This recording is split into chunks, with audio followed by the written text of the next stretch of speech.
there, welcome back to my channel. My name is Amy and I'm a full-time reseller on the Poshmark app. And today for you, I have a ship with me video. This is my first time trying out doing this, so please bear with me. During the video, I also thought I'd talk a little bit about what I do to try and combat slowdowns in your closet.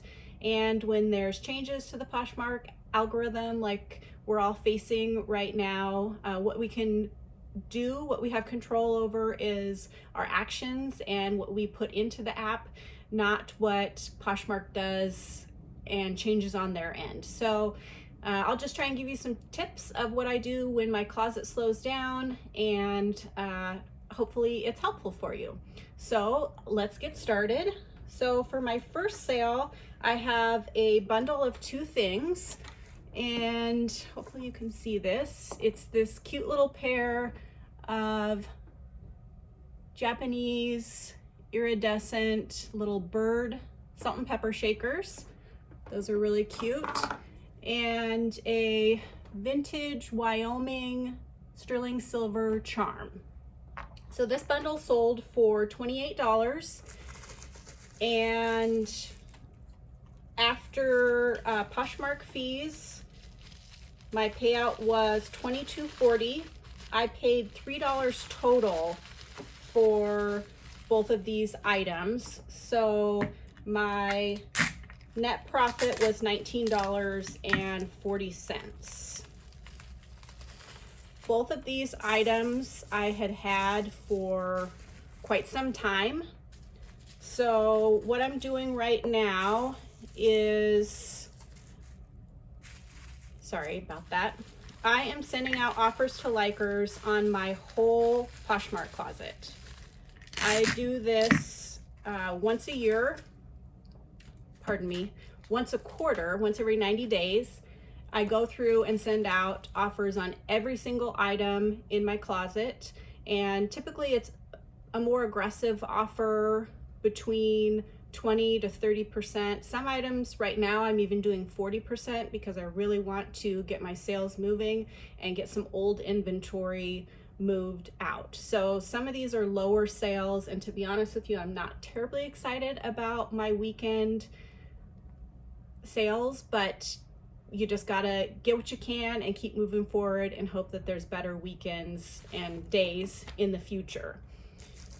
So both of these I sent out offers on 30% off, and the buyer added both to a bundle and made this offer to me for $28, and I accepted because both I'd had for quite some time. Here's what I'm using. I use these for my small jewelry items. You can get them at the dollar store, and they are 10 for $1, and they're usually in the food section, and they're just a plastic, which I don't typically love using plastic, but I feel like this is something that a buyer could actually reuse for jewelry or in their kids' lunches or other things like that. And they're only 10 cents, so that's a reasonable price. And if I have ribbon available, I will wrap up my jewelry cute like this. And what I do, I don't ever buy new ribbon. I only buy it if I find it at estate sales or thrift stores for 10 cents, 25 cents. If it's a really big, you know, like this is 50 yards and I paid $4 for it. So that's reasonable. That'll last me a long time. But like I said, I only do it if I can find it to reuse it or recycle. I don't buy new. So for these, I am going to use this box, and it is the 1096L box. And to be honest, I am probably going to wrap these a little bit better off camera. And I'm also going to affix the label off camera so you don't have to listen to the horrible sound that this makes through the whole video. So next up, I have this vintage brooch. As you'll notice, I sell a lot of jewelry, and I do this because I can still find it cheaply in my area, and we don't have a bins very close. The nearest one is over an hour away, and to be honest with you, I'm not super into the bins. So I can pick up pieces of jewelry for, you know, between $1 and $5 and then sell it for decent profit. So this is a vintage sterling silver brooch. I sold it for $39 on an offer to liker with a $2.68 shipping discount. So after fees, that left me with $28.52, and I paid $4 for this. So my net profit was $24.52. So I'll get that wrapped up. And again, I'm gonna go ahead and place it in one of these cute little boxes. And funny enough, I've got a lot of comments from buyers on how they like these little boxes. So I'd say it's a win. I also use recycled jewelry boxes. So when I'm out thrifting at, you know, thrift stores or estate sales, I'll also ask if there's a lot of jewelry there, I'll ask if they happen to have any jewelry boxes that they're gonna throw out. And oftentimes they'll just give them to me. And so I think that's a nice way to add a little something different to your packages and reuse and recycle things. So for these, I'm going to use the padded flat rate envelope. And again, I'm going to affix that label afterwards so you don't have to listen to my tape, because I don't have a Dymo or a thermal printer yet. I'm still using my old printer, even though I've been a full-time online reseller for 7 years and full-time reseller for 10 years. I'm a big believer in just using what you have until it breaks and then buying new. That's just kind of how I roll. So next up, we have this really beautiful vintage Native American ring. And I don't think you can really see how gorgeous this is, but it's unusual. It's mother of pearl. More often you see turquoise or whatnot, but this has really gorgeous iridescent quality to it. And this sold for $71. I did have this listed for a bit. It also had a shipping discount of $2.68. So after Poshmark fees, my total was $54.12. And I paid just $2 for this at an estate sale. So my net profit was $52.12. So that's a nice little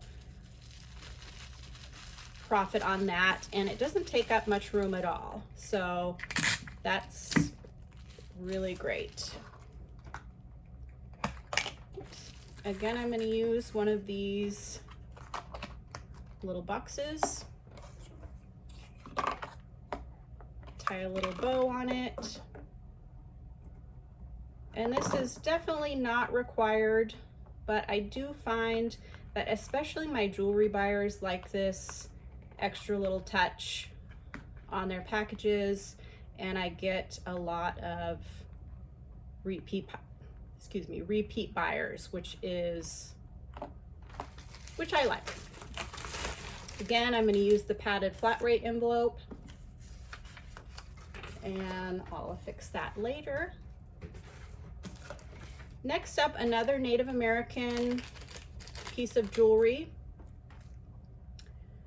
And these are little sterling silver, turquoise, and mother of pearl onyx earrings.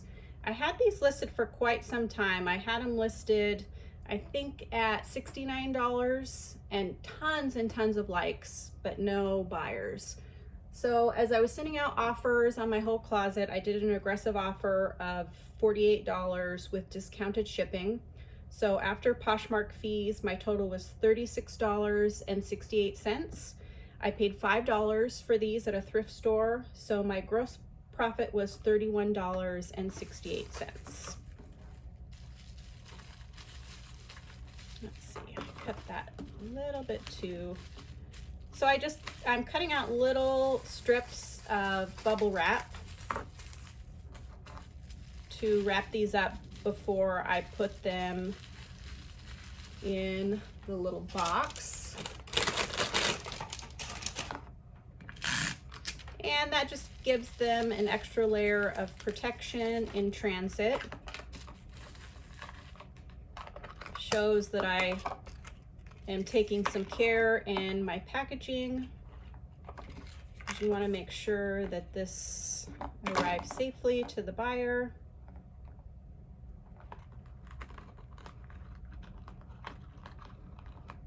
Another thing that I like to do when sales are slow is that I will accept offers that I wouldn't typically accept.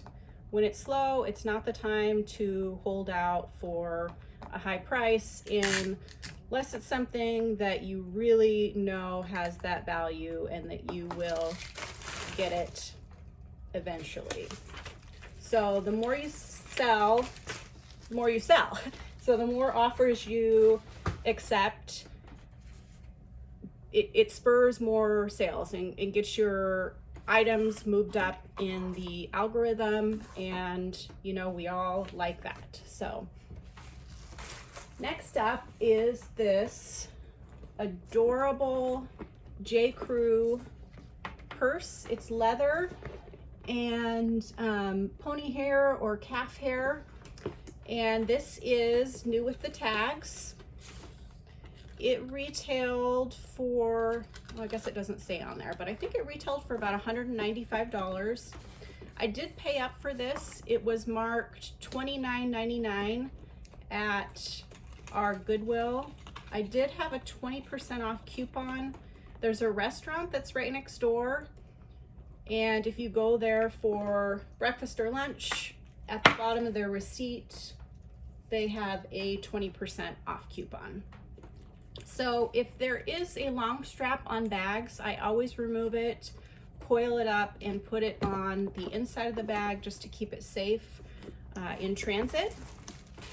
And for this, I am going to use a portion of a plastic garment bag. So I purchased a couple huge rolls of these at an estate sale. They were $5 each, and I would bet there's like 500 of these plastic garment bags. So I cut them in half, or if it's a large item, I would use the whole thing. But I cut them in half, and then I just kind of fold it down to fit. I am all about reusing, recycling, whatever I can, and keeping my costs down. So, you know, I could order those plastic little covers off Amazon, but I'm not going to if I don't have to. Since this was a little bit more of a high price purchase, I'm going to use some of my ribbon just to give it a little extra flair. So this sold for $80. I had it listed for $99, and the buyer offered me $80. I thought that was a fair price because I had it listed for a little while. So after Poshmark fees, my total was $64. And like I said, I paid $24. So my net profit was $40, which of course on something that you pay up for like that, you'd like to make more, but sometimes I'll just buy something because I like it, and new with tags items I will pay up for. So for this one, I am going to use this large mailing box, and it says it's box 7. I'll probably add a little bit more cushioning to this before I ship it off so it doesn't rattle around. But in the sake of time, I am going to do that later. So next up, I have this Vince cashmere sweater. It's a scoop neck, kind of a high-low hem. There's the tag, it's a size large. And I'm pretty picky with Vince because even though it has a really high retail value, the resale is not always that great. So this sold for $30. The buyer made me an offer. I had it listed for $39. So there was no shipping discount. After Poshmark fees, my total was $24. I paid $6 at a regular Goodwill. So my net profit was $18 on this. I am using, on this one, some tissue paper from the dollar store.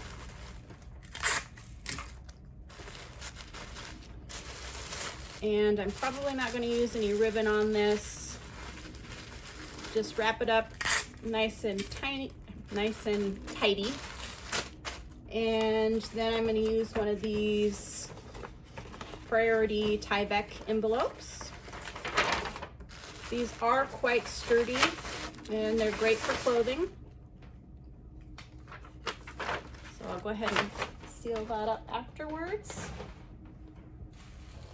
Next up, I have a couple of belts, which if you've watched any of my thrift hauls, you'll know that I love buying belts. They're a great bread and butter item for me, and you can still find them for reasonable prices at most thrift stores. This is like a 90s Y2K leather Guess belt with snakeskin accents. And this I had listed for $39, which is what I typically list my belts for, unless, you know, they're just not very substantial.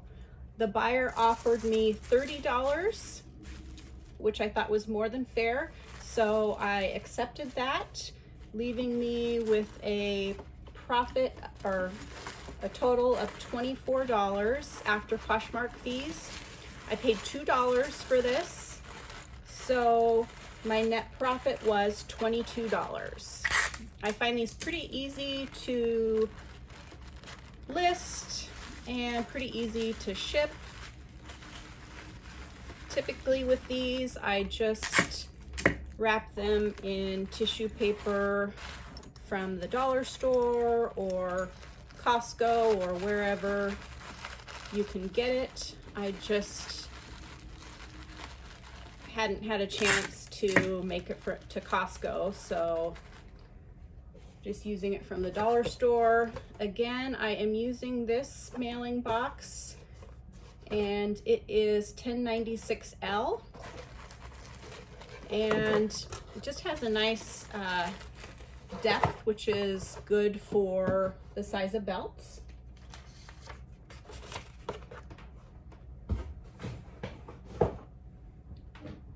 Okay, and last up, another belt. I really love picking up Western or sort of Southwest Native American style pieces. I try and go for genuine leather, but if the style is right, I will definitely pick it up. So this one I had listed for $39.